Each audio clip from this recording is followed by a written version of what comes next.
Shalom, shalom, my brothers and my sisters. Grand rising to you today. And I am so happy to be able to come to you on this Wednesday afternoon with some information that I want you to just ponder and think about. And that is basically what we want to do here at the Black News Network. We want to bring you this information. We want to give you that opportunity to look at it, digest it, research it, and come back and tell us what you think about the show. Today's show is about we have never been free. And many of us want to get that misconstrued with the way we live. We think it's freedom. So before we go further, I have another definition for you. I did a few minutes ago, I gave the definition of freedom. Now I want to give you the definition of community. Community is a neighborhood, a vicinity, or locality of society or a group of people with similar rights or interests, joint ownership, possessions, or participation. The husband and wife considered as a single entity. If property is owned by husband and wife as their community property, the owner is sometimes said to be the community. Now, I like to reference whatever I talk about. So this is the book you should get.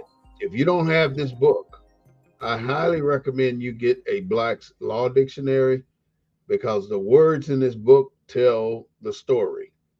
If there's a word in this book and it's used in the court of law or anywhere else, you will find it in this dictionary. And when it say Black's Law Dictionary, that's exactly what it is. It's based on how lawyers and attorneys can write a paper without having to question what a particular word means, because the document itself has to be or originated from the Black's Law Dictionary.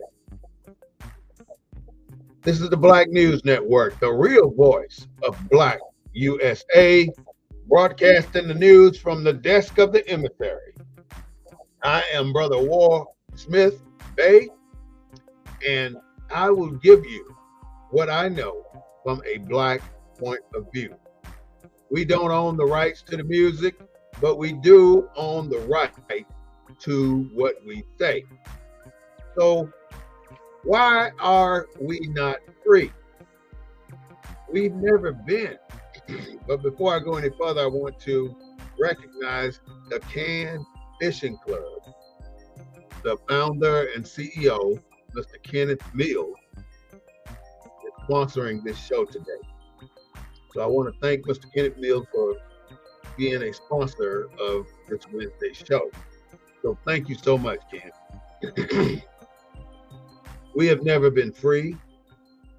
We've had the illusion of freedom. And the illusion is just what it is. It's almost like trickery. If you're doing a magic show, you can be an illusionist and you can create different things that look like there's something else, but they're not exactly what they say they are. So that is one of the biggest problems with this situation as Black Americans living in this country. Now, first of all, I want to categorize Black Americans. I want to categorize how we are separate from the entire Black population in this country. We're not the same. That's a big, big, big deal, because a person coming here from Africa is considered an immigrant. If he's Black or she's Black, that is a Black immigrant. An immigrant gets a better benefit of the United States of America than a native born legacy individual. We are the legacy people because we are here, we're here before anybody. Even Abraham Lincoln said it.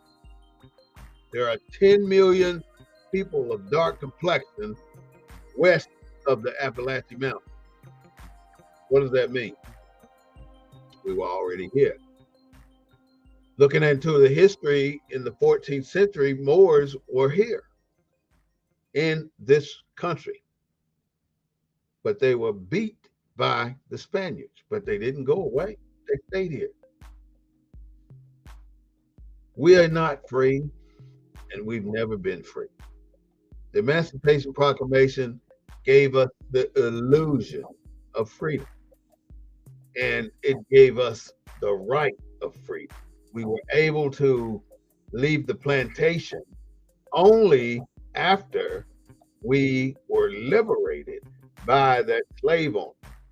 Just because the Emancipation Proclamation became law, that did not authorize us to just pick up our bag and walk like we wanted to, because technically we were not free just because of the Emancipation Proclamation. You know, we don't want to think things out, which is the problem with how we go through life here in America. We do not think things out. Now, all we want to know is that the Emancipation Proclamation gave us freedom. But it is so much bigger than that. It is extremely bigger than that. It is so many details and so many tentacles to it that it doesn't make sense for us to just be focused on the Emancipation Proclamation, thinking that freed us when you can't just walk off of that plantation. If you walked off that plantation, they could have probably killed you right off at the gate. So you had to wait until your slave master liberated you from that slave in order to walk out as a freeman. Now, what does that mean? And why would they liberate you anyway when you there making revenue for them? And they're not going to let you go. But when you're making money for them, why would they put you out, let you go? Well, that was a reason for that. They liberated black people off the plantation because President Lincoln promised up to $10 per liberated slave. Now, $10 was a lot of money back then. So if a slave owner liberated these people, these black people, then the federal government would reimburse them $10 per person liberated. So the owners of the people said, hell yeah, well, we can let them go and then we can hire them back. And then they can work for us that way. So they let everybody go. Many of the owners let people go, except for down in Galveston.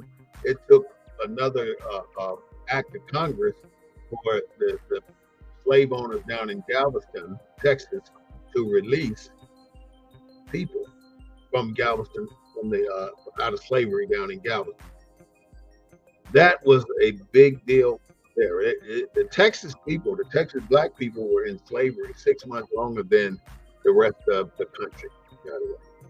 That was an issue. So the federal government promised that $10 per slave, and then they come back in the 14th Amendment, the same amendment that says you're a citizen. They said, we're not going to honor a debt owed to anybody in this country. So in other words, they reneged on the $10 per liberated slave with the slave owners. So now you got a whole lot of pissed off people down in the southern states, the 11 Confederate states, to be honest with you.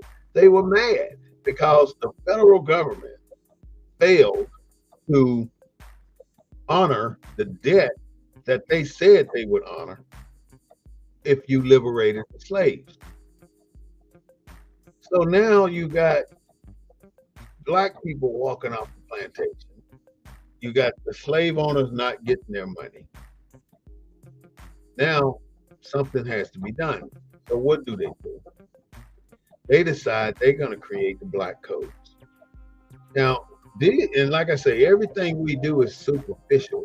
We don't dig down into the dirt and the mud and get dirt in our mouths and nose, because it is so many little tentacles and details to every single story. And nobody will get all the stories in one setting. It's just that much information that created the situation we have here in America. We are the people, the indigenous people from this country. And because we are those people, the originators of this country, the original people of this country, we don't get the recognition, nor do we get the freedoms that we think we do. The Black Code made it very sure that we were recaptured, basically. We were recaptured and brought back to the plantation as a prisoner. In other words, you were a prisoner even before this as a slave. But now, since the Emancipation Proclamation passed and you were liberated, they're going to bring you back because the federal government reneged on paying them. So they're going to bring you back in, but they're going to use every system they have to do it so they don't be in violation of federal law. So let's create this pocket of laws for just those people, just the black people, just them. Here comes the police force that is designed to capture black people and put them back in jail. Now, once you get in jail, they want to know what plantation you came from. So now they contact the plantation owner that, hey, we got your slave down here. What do you want to do? You can pay us this amount of money and you can have him. Okay, I'll be down there to get him. So now that same slave that was liberated, he was locked up for walking around or being out at past 7 o'clock or being in a group of more than 2 people while going to church with no white person present. You were locked up. And now you're going right back to the plantation that you were released from to work that plantation. Because the big deal is, or was, that there would be no one to harvest the crop or to take care of, to nurture the crop up until harvest. So now all those people that were liberated ended up going to jail. Not all, but many ended up going to jail and going right back to the plantation they left from. And this created a situation that most people don't want to ignore, but I'm here to tell you what it was. And this is why we say we have never been free. This is why I say we have never been free. And if you really listen to what I'm saying today, you will understand why we have never been free. We haven't. So now you're back on the plantation.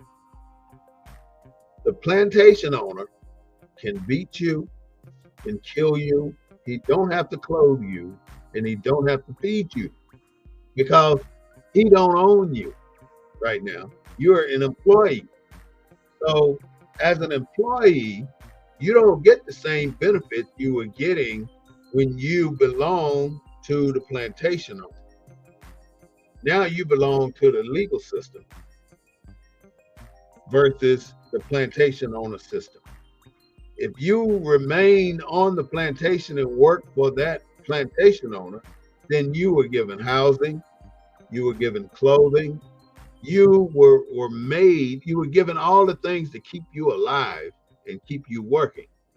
But if you came through the prison system, it shows that you were released and you took off, but now you got your back in the prison system. They're going to send you right back to the plantation for so many extra years. You go back to that plantation owner ain't got to do but one thing, and that is work the shit out of you. Work you till you die. He does not have to feed you. He does not have to clothe you. He does not have to provide shelter for you, but he does some of those things at the most minimal level. He will work you to death. So if you came back to the plantation through the prison system, then you were worked to death on that plantation because you had no ownership, or the slave master had no ownership of you. He just leased you, and he can treat you like he wanted to, and he didn't have to spend any money on you if he didn't want to, because you didn't belong to him. You belong to the legal system. So back to that, you got one or two options. If you stayed there, you get treated better. If you came through the legal system, you got worked to death. That's what that term about. They're gonna work you to death. That's what, and then they're gonna hit you in the head with a hammer and be done at the Glen Dickey prison camp. Nowadays, as recently as 2021, you can drive down the highways down in Mississippi and Georgia and Alabama, and you will see that there are people working on the side of the roads, and they call them the chain gangs. Chain gangs are the exact same thing as leasing those people back to the plantation, because it is actually what it said it is. It is a chain gang. Every one of those prisoners are chained together, and they're expected to do big rocks and the little rocks, or dig ditches, or do some minuscule labor where everybody can do the same thing for 8 hours a day, and then they load you back up and take you back to the ranch or the prison. Chain gangs are still out there. It's a violation of human rights, and when you're down in the South and nobody cares, then nobody's doing anything about it. You know, there's too many Black lawyers out here and Black attorneys out here and Black professionals out here for us to still be suffering from some of the things that we do suffer from. This is the Black News Network, the real voice of Black USA, broadcasting every Wednesday at 6:30 and every Sunday at 3:30. I want to ask you to please like our Facebook page and to subscribe to us on our YouTube page. Your comments are welcome. Your assistance is welcome. And if you feel really good about it, you can cash out me down on the bottom for this show, on behalf of this show. It would be nice if you did. We ain't free. We've never been free, and we're still not free, but we want to live the illusion that we are free. First of all, we're not immigrants as Black descendants of slaves. But if you come from Haiti, you're an immigrant. If you come from Africa, you're an immigrant. If you come from Jamaica, you're an immigrant. If you come from Cuba, you're an immigrant. If you come from Italy, you are an immigrant. We are none of those people. We are none of those people. These people that I just mentioned left their community. They left their community and they came to the United States of America, and they built a new community here. In most of these people that I just mentioned, they have their own pockets of communities around the city. You got all your Indians accumulated in a particular area, and they function as a community. You got all the Chinese accumulated in a particular area, and they function as a community. You got all the Africans populated in a particular area, and they form their community based on their cultures, their beliefs and values that they had when they left their home country. They brought their values, they brought their community, they brought their language, they brought everything that they had at home here. They did. So we're the only ones that don't have that luxury. to have to be able to bring all this stuff here. We came here with it, but it was taken from us in a manner that's unacceptable to human beings. I mean, what type of human would do another human the way we were done? It's sad, but it's true. The immigrants get way more than the native people, us, Black Americans, descendants of slaves. We don't have any manufacturing companies. I was doing a lot of research trying to find Black manufacturing companies. And I mean, anything besides some hair products, that's basically all I'm running into is hair products, nothing really more than that. Now, some of these companies have hired Black people to be the CEO to represent their companies. Even McDonald's did it. They hired a Black CEO. Lowe's hired a Black CEO. And there's other countries. There are only 8 Black CEOs in the country in 2024. 8. That is 1.6% of all CEOs. There are only 8 Black CEOs in America, which is 1.6% of all the CEOs in this country. That's pretty damn sad when there's over 1,000 different companies in this country, more than 1,000 companies. We don't have any manufacturing companies. Now, when it comes to us being entrepreneurs and opening businesses, we open thousands and thousands and thousands of businesses, but we open these businesses with little to no resources other than our own. We come with our own money, our own ideas, and we don't solicit the help that's available because we cannot trust the help. The help is not there to help you tell the truth.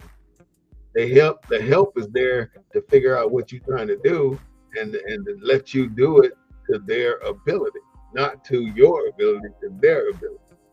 So you may need $100,000 to clean up your shop and build it and put it to the next level where you want it, but they're only going to give you 40 to 60,000 just so you cannot complete your goal or complete your transition. In other words, they want you to operate off a shoestring budget when that's just not enough for you. It's not enough. I'm just using 40 to 60 as an example, but they're not going to give you what you actually need to run your company.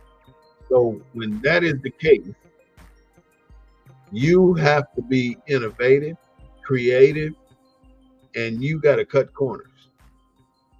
And if you're opening a business, I want to say this about this business. You got to pay comptroller tax, you got to pay city tax, you got to pay county tax, and you got to pay state tax. That's 4 different taxes. All these taxes demand your money, whether you're making money or not. When you pay county taxes, you're paying on every chair, every table, every faucet, every toilet. You're paying taxes on all that shit. So, and you're trying to be an upright business person. You're going down there and you telling them exactly what's happening here, what I got. So they're going to tax you based on what you got. And then you're going to have to pay the comptroller who wants to make a portion of what you make every month or every quarter. Then you got to pay the state who wants a portion of what you make every month. Then you got to pay the city for operating in that city and them giving you a certificate of occupancy and all the little stuff that the city does. You got to use the part of the streets to operate your business, so you pay them too.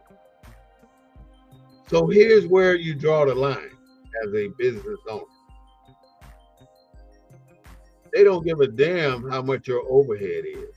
They don't give a damn how much your supply runs are and how often you have to replenish your supply runs They don't give a damn about the employees you have to pay. But if you don't pay your employees, then you got the Texas Workforce Commission making you pay them. Shit like that. You got all these elements watching you, trying to figure out a way to make you fail in what you're doing. You got the fire department that may come in there and shut you down. You got the safety, the food inspectors may come in there and give you an F, so you got to close your restaurant. You got all these entities that tear your ass.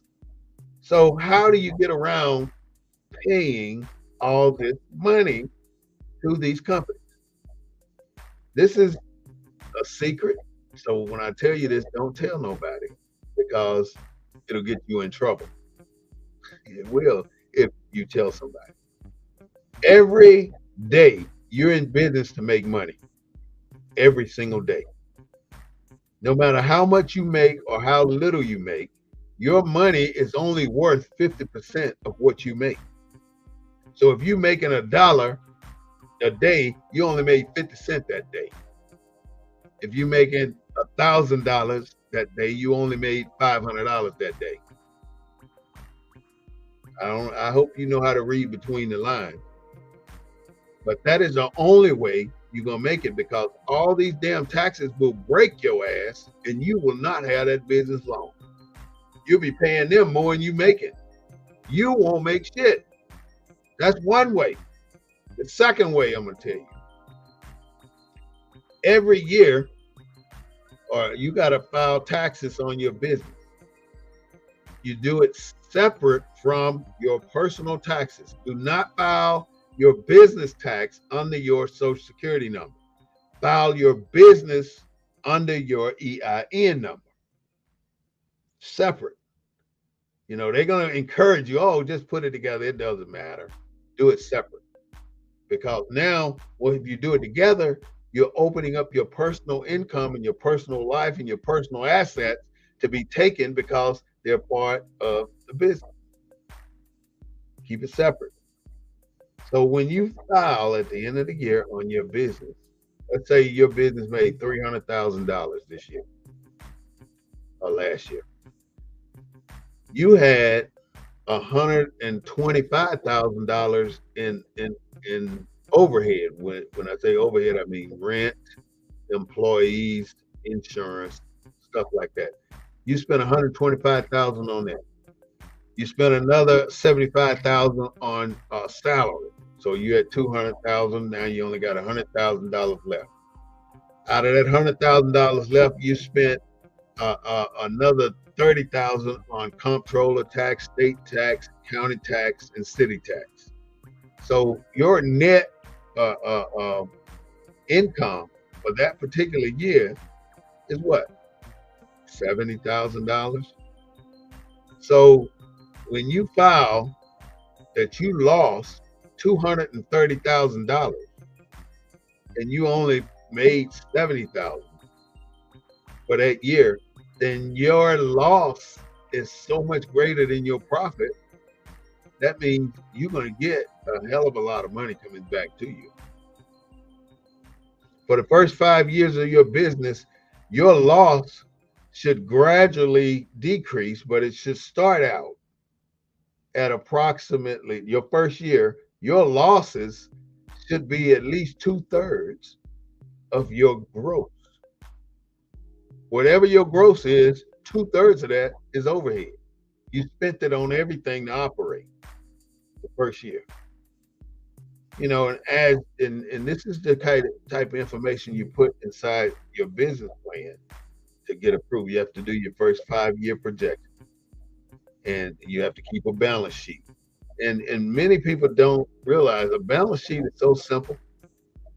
Every single month, you just, in a spreadsheet, you just put down what you made and you put down what you spent. Every month, you make that a regular meeting with your secretary or with whoever keep your books, and you put that amount down every single month. And at the end of the year, you have a balance sheet, because if you go applying for money, the first thing they want to see is your balance sheet. That's what they want to see. So if you don't have a balance sheet, you're going to end up creating one, but if you did it every single month, then you already got it, because that's how they want it, by month. By month. There are so many systems out there to help you track all this stuff. Let's say you are running a restaurant and every single day you sell 20 pork chop plates. So for a week, you know you got to get 140 pork chops. I'm just using that as an example. So at the end of the week, it's time for you to find out how many pork chop plates you sold, because the kitchen staff told you we're out of pork chops. But you look on your books on that system that keeps track of all the pork chop plates you sold, you only see 80 pork chop plates being sold, but you had enough pork chops for 140 plates. So what happened to that other 60 pork chops? There you go. So you have to put these systems in place where you can identify problems like that. You have to know. You put a bottle of Hennessy up on the shelf if you got a bar, and you know how many shots will come out of that Hennessy bottle.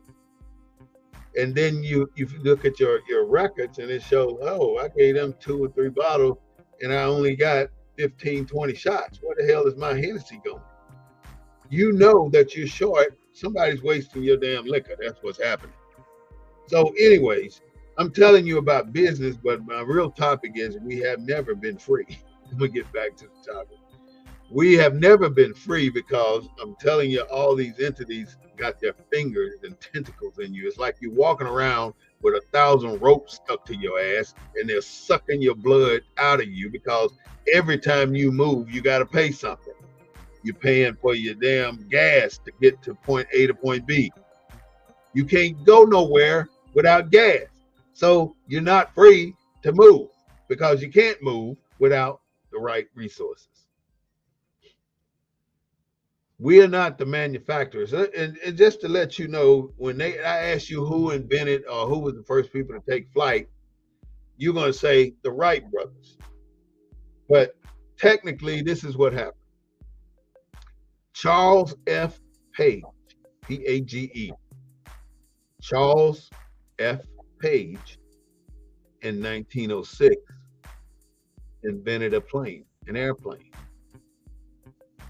Wright brothers hadn't even thought of it. Charles F. Page patented his airplane with the United States. So they were having a world fair, I think in St. Louis or somewhere, and he had to take his plane apart and put it on the train and ship it to the World Fair, where he was going to make his debut. They loaded that plane on that train and shipped it to wherever that place was. This is a black man, and I wanted to say that part for later.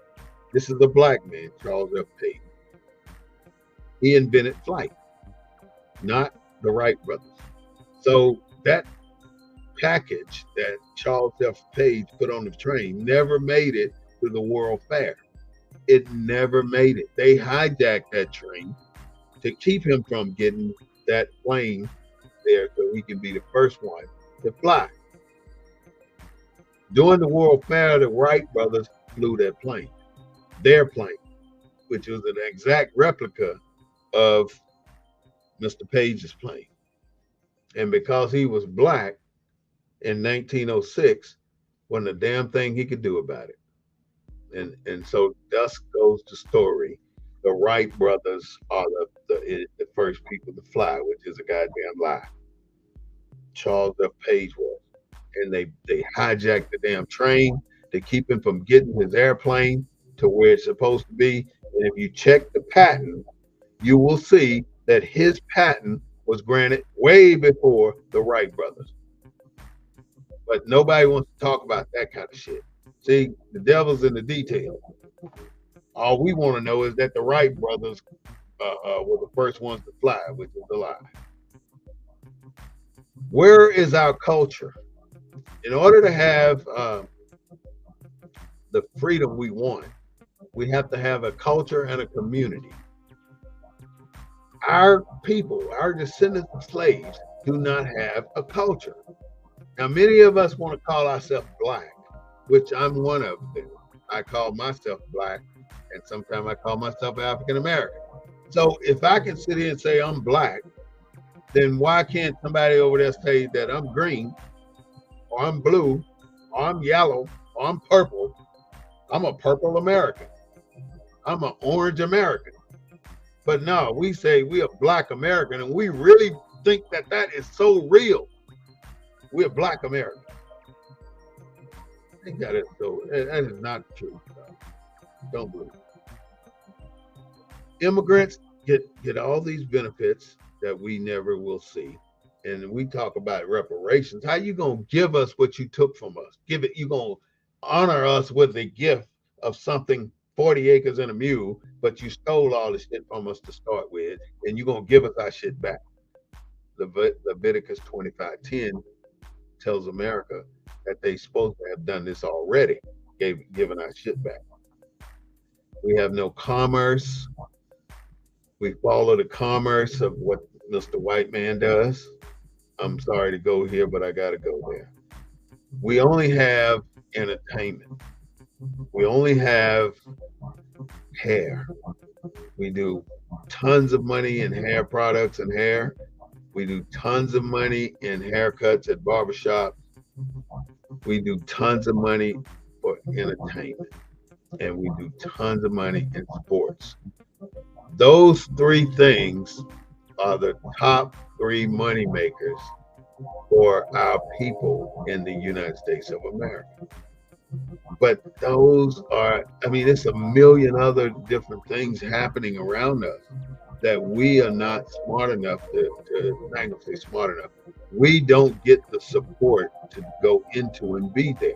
Like even the Model T Ford, a black man, I can't think of his name right now, invented that chain lane, the chain line, where your assembly line, where everything go down the assembly line. That was invented by a black man, but Henry Ford took it.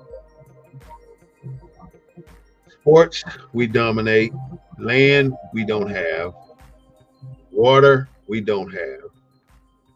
Military was the only way a lot of black people could get their foot on the ground and make a dent in their families. That was the only way. We don't really hire anybody.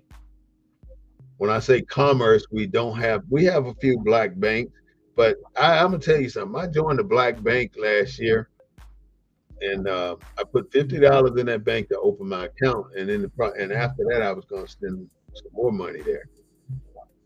Within 2-3 months, them fuckers done took my $50. What the hell they do with my money? Why are you charging me to hold my money? That was some bullshit. So I said, fuck them. I'm gonna just tell you like because it's always a gimmick somewhere. Even our own people screw us. I ain't seen that $50 since, by the way. What if I put more in there and just left it there? Next thing I know, I'll be getting a damn negative account saying you owe us $36 because your account's in zero.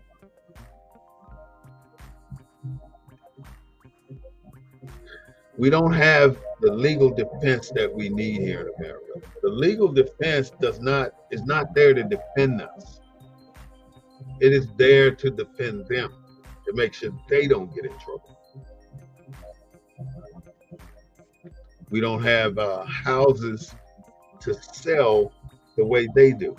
Let's say if you wanted to open a record company, you can open your record company. You can make as many records as you want, but you are not going to get your record played on the radio unless you talk to Mr. Billy. And Mr. Billy is the only one that'll allow you to get into that market. So every one of these high-paid rappers, every one of these high-paid sport people in football, baseball, basketball, whatever you want to call it, they would not be where they are if a white man did not put them there. You know it, and I know it. If a white man was not there to put them there, they would not be there, especially in the entertainment field. The first one that we know about is Sammy Davis Jr., Sammy Davis Jr. But that is how we are not free, because we can't create something and move it to the top of the line without adding a white person to it. Many black people that open businesses, they bring in a white person as the face of the company, because if most people find out a black person on it, they ain't buying shit from you. They're gonna find a way to condemn your business or get something for free or negotiate a cheaper price, like you ain't got nothing to pay for. Even the simplest things, our own people want to make it difficult for us to run our businesses to a profit level. And you cannot make a profit giving away shit. You can't do it. You know, I can understand you want to open up your business. You're going to have a free day. You might want to give away so many X hamburgers if you're doing a restaurant, or so many T-shirts if you're doing an apparel store. But the bottom line is, everything you give away is an expense for you to pay for. Money out of your pocket, money that's not there to feed your family, because you're feeding the ungrateful public on your product. How can we control anything in America when we don't really have anything to control other than ourselves? Out of all the money black people spend every week, we don't have a single community in this country. We got people saying that we're building these communities, but what happens after we go out and we come up with enough money to build 20 homes in a subdivision out in the middle of nowhere? Now we want to put all blacks in there, but we're not going to do it because we don't discriminate.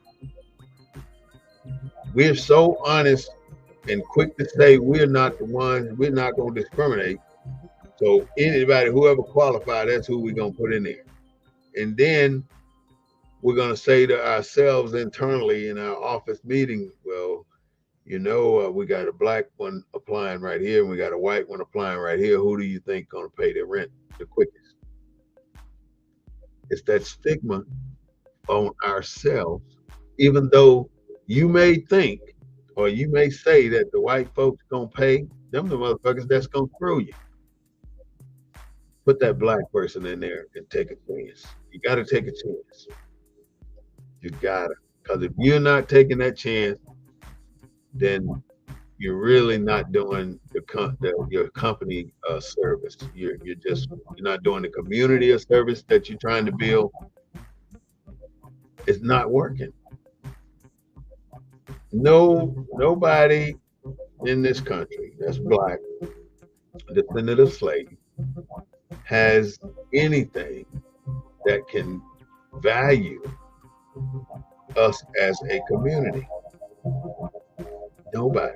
I mean, everybody think that all black people are on the east side, and there's a reason for that, by the way, because the sun rises in the east, so that makes it best for slave owners to get their slaves in the field quicker, because they're on the side of the sun, and that's what they do. They put all the black people in every major city on the east side. On the east side. So they can get up earlier than anybody else. And the most wealthiest people in a city are so far on the west side, it is not funny. Look at every major city, since we already know where the poor people live, or the black people is on the east side. Look and see where the rich people live. Guarantee you, West Side. The late getter uppers. They took the land. Now they want to give it back through reparations. Now we are not the people for reparations. How you can't reparate what you took from me. You can only give me my stuff back. That's all you can do. You can't give me my stuff back as reparations. Reparations is in addition to what you owe me, not what you took from me. And if black people learn their history, this country will change quickly. This country will change so damn fast. All we need to do is study our history. You know, when a Chinese come to America, they come with their religion, everything else, and they bring it with them. They open up their communities here with all those culture traits. When we came as slave descendants of slaves or slaves at the time, we came over here with all our traits and values and beliefs. But every single belief and value and trait we had when we got off that ship and got sold on the auction block, we lost it. We didn't lose it. It was taken from us. It was forbidden to speak your language. It was forbidden to practice your religion. It was forbidden to do any ritual that you did in your motherland. And you just got here 2 months ago. You cannot do what you did over there. You can only learn what we know. And then you have the audacity to call the Indians savage because they're not like you. So now everybody white are savages. How can you be so cruel to damn near wipe out an entire population of Indians? Millions of Indians died at the hands of white people. Now, black people did everything that they had to do because they had to do it. In certain cases, you want to hear people say black people owned slaves. Of course they did. I read in the book Indian Giver that if you were black and you were somewhat somebody, a Moor or something, and you had the opportunity, you had the resources to own slaves, and you refused to own slaves, you could not go to the seed store and get seed. You could not go to the bank and get a loan. You couldn't do anything that normal business people could do, only because everybody white knew you didn't own slaves. So if you want to have access to all this stuff, get you some slaves. If you put them slaves out there, now you need any money, you need any seeds, you need some fertilizer, come and get it. That made it easy for the black person that had money and land. If you owned slaves, you could do what you needed to do. But if you didn't own slaves, but you had all the land and you wanted to hire somebody, they would ostracize you because you got the resources and didn't want to act like them. If we can stop trying to be like the white man, I think we can get somewhere with our people. If we can look back over the years that we've had here in America and think about all the things we've tried to do to fit in here in America, we'd be embarrassed to say it. Because we have bent over backwards to get along with these people. And no matter what you have done, you still a nigger. I don't give a damn what you've done, you still. It does not change. You are still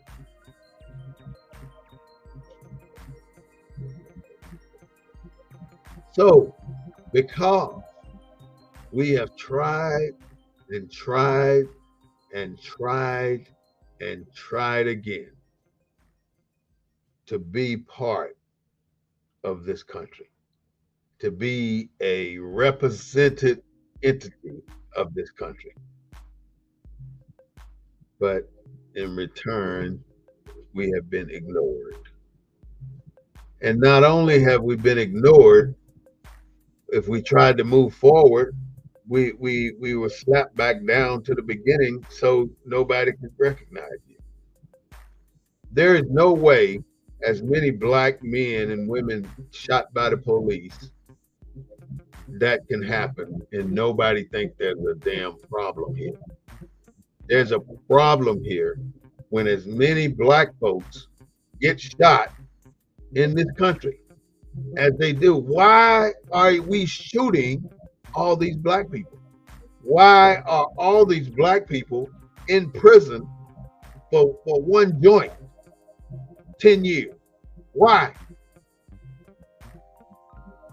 We are the most senseless and ignorant ass people on the fucking planet to do stuff like that.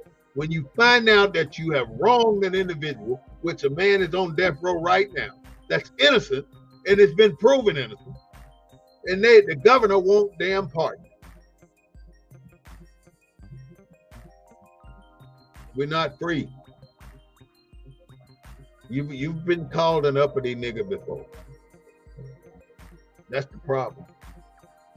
No matter what you do, you can play yourself down, dumb yourself down to be part of the society, or you can tighten your asshole and walk straight up like you part of the society. You still ain't part of the society. They looking at you saying, what kind of Negro is that? You can drive a nice car. First thing they want to know is that your car? Do you have is it in your name? Let me see your registration. And you ain't did shit for them to see your registration, but they want to know why is that black man driving this $100,000 car? That's all.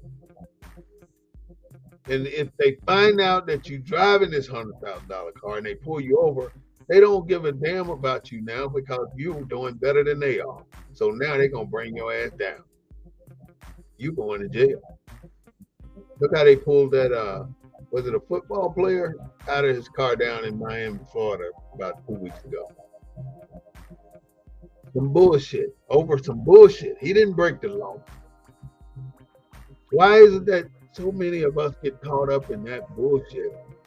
You know, it's not right. It is not right what they do to our people here in America. And if we don't start to create our own community, and it doesn't have to be a community where all of us live next door to each other. We can create a community here online. That's what I've tried to do, and I'm still trying. Try and try and try again for the next 20 years if that's what it takes. No matter what, this is what it takes. The platform is available for you to be here.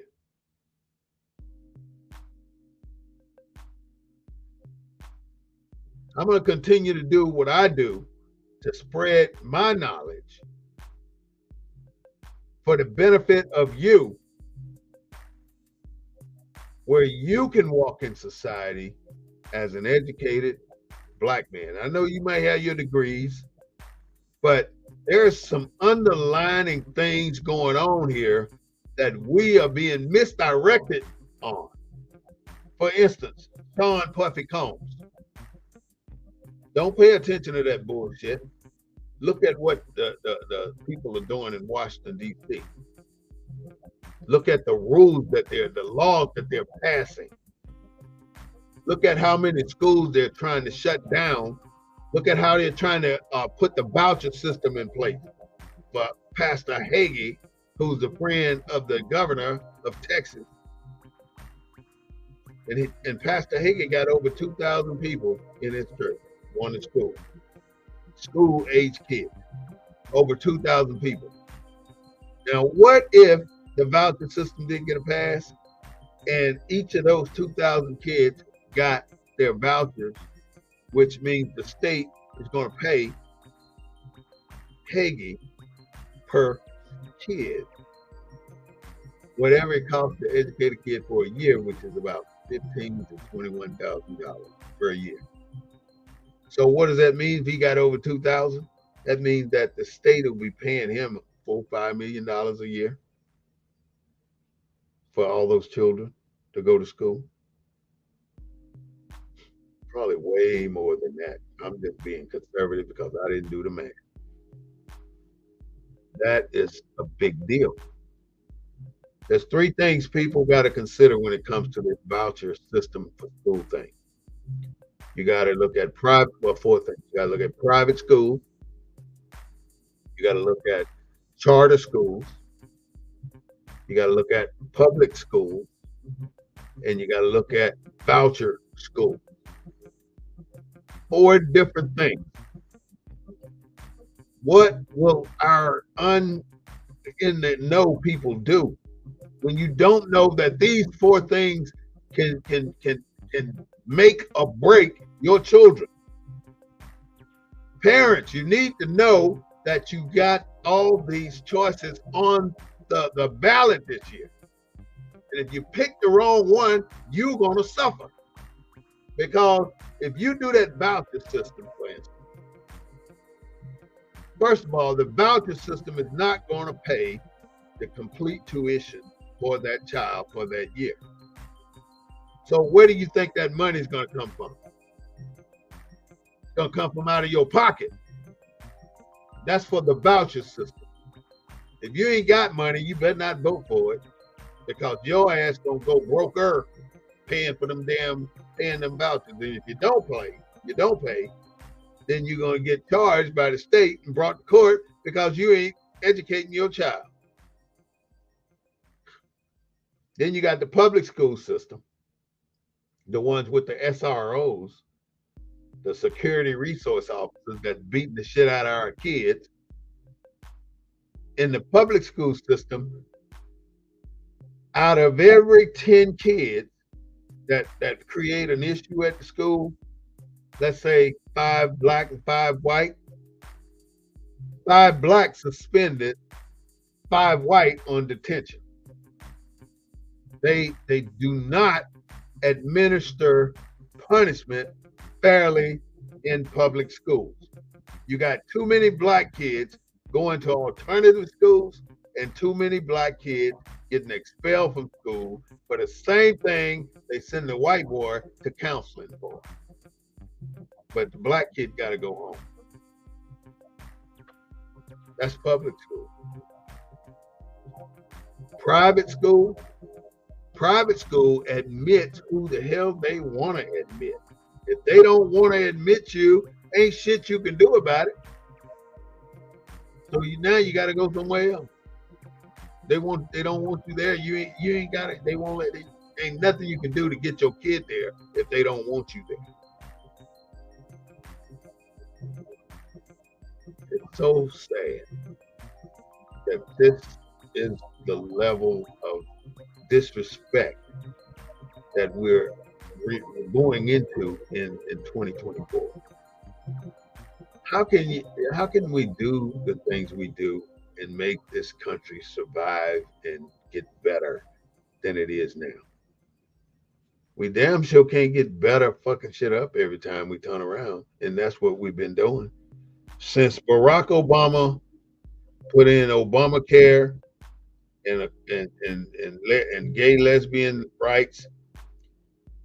Then Donald Trump came after Barack Obama, and he came in for a specific purpose. And that purpose was to undo everything that Barack Obama did. The Obamacare has been proposed nearly 800 times since it was made into law. Ain't not one of those times. That's all the Congress now, the Senate, spending all this time on shit that they know they can't change. So now they couldn't change Obamacare. So let's go after another major thing. Let's go after child protective rights, women protective rights, Roe versus Wade, and let's overturn the abortion ban. Somehow, this country is going to have to come to a better understanding of who the people are here, and they will. I guarantee you, this country will regret not honoring the contribution our people made to this country. The Black people, the African Americans, the Moors. Those are the people who made this country. And by the way, there are 5 to 6 names given by the white man to us as a people: Black, African American, colored, Negro, nigger, and then a few more on top of that. Those are man-given names. So none of those names can constitutionally or spiritually be attached to the original Jew, the original Hebrew. Nothing can change that. And that's what they don't want you to know, that you are the original people. Don't be ashamed of who you are. Be unapologetically who you are. When you went there, you were looking for a job. So if you have to leave, you can leave looking for a job. Don't allow anybody or anything to play you less than who you are, and do not do it yourself. Do not act as though you are less than anybody. Don't play yourself down because you're Black. Oh, I'm Black. I gotta be humble in my job. If you know the definition of humble, you would never say it again. You would never use the word again if you knew the definition of the word humble. And I'm gonna leave you with that. Look up the word humble and see if you will use it again, and let me know. Recap for today: we ain't never gonna be free until we come together and make ourselves free. We'll never be free until we own our own farmland. We will never be free until we own our own city blocks. We will never be free until we own our own health care system. We will never be free until we own our own education system. We will never be free until we own our commerce system. All those things, we don't have a damn foot in the door. We don't have shit to do with it. We are just users of what the white folks done created and offered us an opportunity to use. What the hell, we gotta use it. We gotta use their shit right now, because we have failed to do what's necessary to make ourselves who we need to be. We don't have anything that we can say it's ours. Nothing. And then America, they continue to push these damn lies. Like, how can you name this building the African American National Museum? You know damn well ain't nobody no damn African American. You know this as a nation, you know it. But you still want to push that shit down our throat and think we supposed to walk around like it's true. And then you put the word slave in the 14th Amendment, but nowhere in the Constitution do you mention African American or Black. You don't even mention the word Moor. You don't do it because you want us to disappear or be silent and invisible, but keep serving your ass. But you can we make the money, but you take it right back. because we give it to you like fools. How many times have you seen these dumbass rappers walk around with them big ass shit on their damn neck? 30,000 here, $25,000 watch. That's Floyd Mayweather with his dumb ass. Fucker can't even read. Got so much damn money, he just doing dumb shit with it. This is the Black News Network, the real voice of Black USA, broadcasting live on this Wednesday afternoon, bringing you the news from a Black perspective. We don't own the rights to the music, but we do own the rights to what we say. Don't forget to like us on Facebook and subscribe to us on YouTube.